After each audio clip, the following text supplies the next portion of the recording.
problem is the monopoly game, which is controlled by the Federal Reserve, the private bank, which is actually controlled out of London, is manipulating all the dollars to put them out, put more and more people into debt. So the illusion of equity they have in real estate is coming apart. The players that are analyzing everything are expecting massive foreclosures next year and the beginning of what we call the recession it's going to be worse than 29. It's your house that you're living in. You think you own it. You don't. Right. You have contractual right to transfer the airspace, subject to you paying taxes to the state. Right. Or the Global 2000 discussions that we had. The real problem that they have, as Kissinger says, is there's just too many people on the planet. And 40% of the world, 2 billion of us, exist on less than $2 a day. The summary of the Global 2000 report I put up on my website, nohoax.com, but if you look at it, it makes sense to get rid of people. So what they said, they're going to make godlike decisions on who lives and who dies. Now, obviously, some of the meetings we sat on, we were planning on using neutron bombs on the major cities, because that contains most of what they call... You actually heard this? I sat in on the meetings. I was in the game big time. In fact, I was making such a mess, they decided rather than kill me, which they could, they just invited me into the inner group and asked me to be the finance chairman. And at that point, I probably would have been in, Secretary of the Treasury or something, whatever they wanted to do with me. What I was doing prior to that, so, making it right, I would volunteer to become a president of a company, and I'd go in and liquidate it. And we get rid of the expendable containers. That was my job. Expendable containers meaning human beings? That's right. Yeah, it's amazing. That's that was the a terminology. Vernacular, wasn't it? Yeah. Oh, well, that's what we used at that time. I mean, it went from there to useless eaters today, so you're happy with it. You're a human resource. So, which, all you are is part of the commodity, even in the business sense. You look at it, you have a cost. Labor, what is labor? Yeah. Human resource. Right. When you're going to put together some kind of product. Well, the inside of the game, when we started to use neutron bombs, today they figure that biologicals are much cheaper. Mm-hmm. They're still planning on, the plan is to get a war started in the Middle East. And they're still planning on using a neutron bomb, or one of the bombs that they've got developed on Israel. Mm-hmm. And that's to begin World War III, which is all on the cards. And it's going to happen. They even put a monument up to this whole program. It's called the Georgia Guidestones. Outside of Atlanta, and they've got it all set down there. It's all in 8 languages. Basically, it's fait accompli as far as they're concerned. It's just to get the thing going in the Middle East, and it's not going fast enough. I mean, Carter put this thing in, so we have the Plan 2000, with the war starting in the year 2000 in the Middle East. Right. Reduce the population of the planet down to 500 million, have one world currency under the Homeland Security, or FEMA, if you want to call it.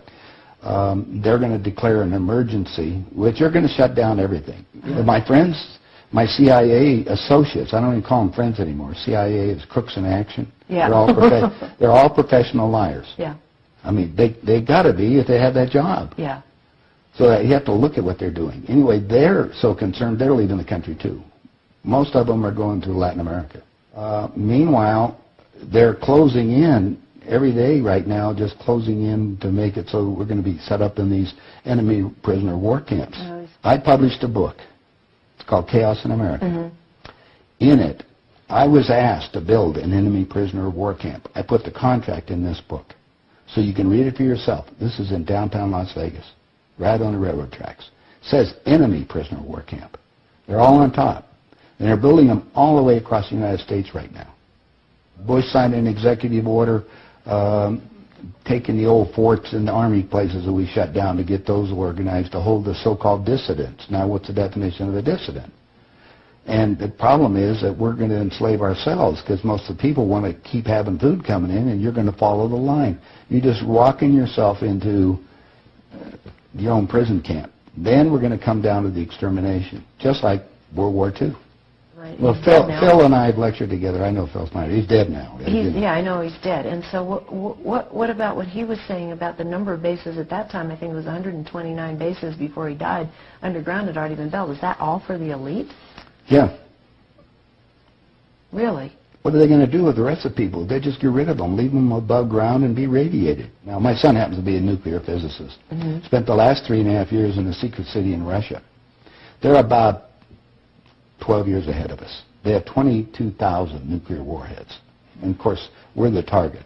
The Soviets had 3 nuclear submarines on the west coast and 3 on the east coast. They're about 2 football fields in length, 5 stories tall, and they all are nuclear power and aimed at our major cities. West Coast gone. Well, because the plan is the northern hemisphere is where they're going to release the nuclear bombs, and the theory was that the winds from the North Pole that are coming down, because that's increasing drastically, will go to the equator, and there will be very little spillover because of the reverse of the winds, because of the southern hemisphere. Okay. So therefore, the nuclear radiation here will be a lot more than the southern hemisphere. And this is a fait accompli, you believe? Oh, they think so. Oh, yeah, they think they've won. That's the reason why they don't bother about me talking about it. They don't care whether you know or not. What are you going to do about it? And you have no idea what China is until you go over there for yourself. With 1,300,000,000. You understand? Almost, well, a little over 4 times our population. Right. It's, you know, I spent some time over there and I had some government friends. They think what they're going to do is let the West go have its fight.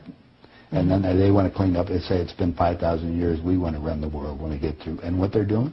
Acquiring all the assets. They figure that Canada and the United States, the property there will, the food growing areas will be enough to take care of their people. And that's what they're looking at. Why are they? I mean, they bought so oil. the U.S. will become a resource.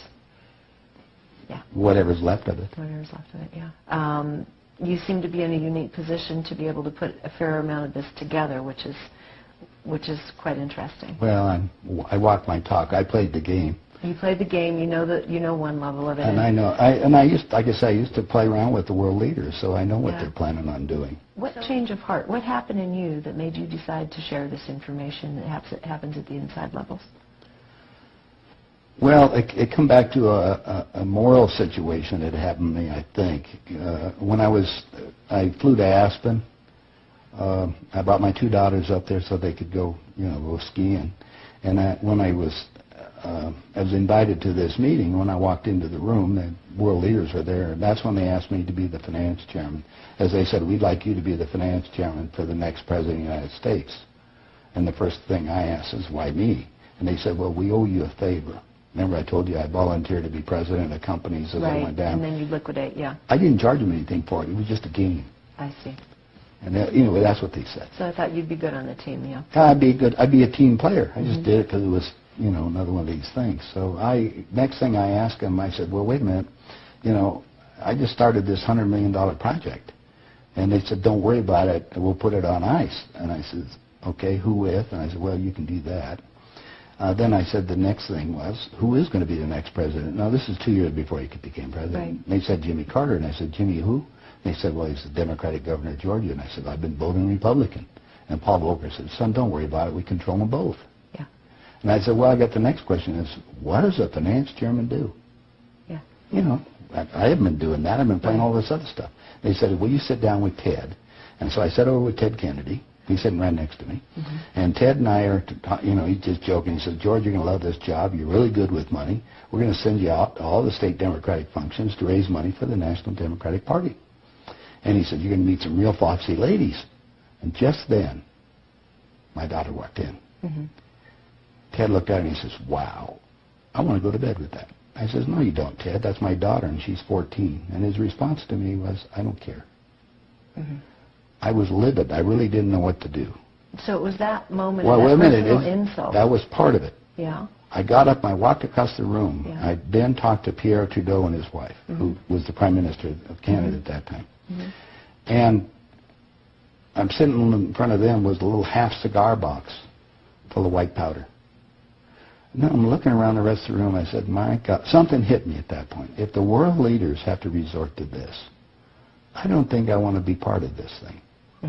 I mean, even to the even to the pollution and getting everything else they're talking about, getting rid of all the other people. I mean, I was raised in a packing house and slaughtering animals, and you get to the point where people are just animals at that level. And then I found out a little bit more about the details of the Plan 2000, of the annihilation of the entire planet. I said, I got to stop these people. There's something there. I mean, it's just, they got to be stopped.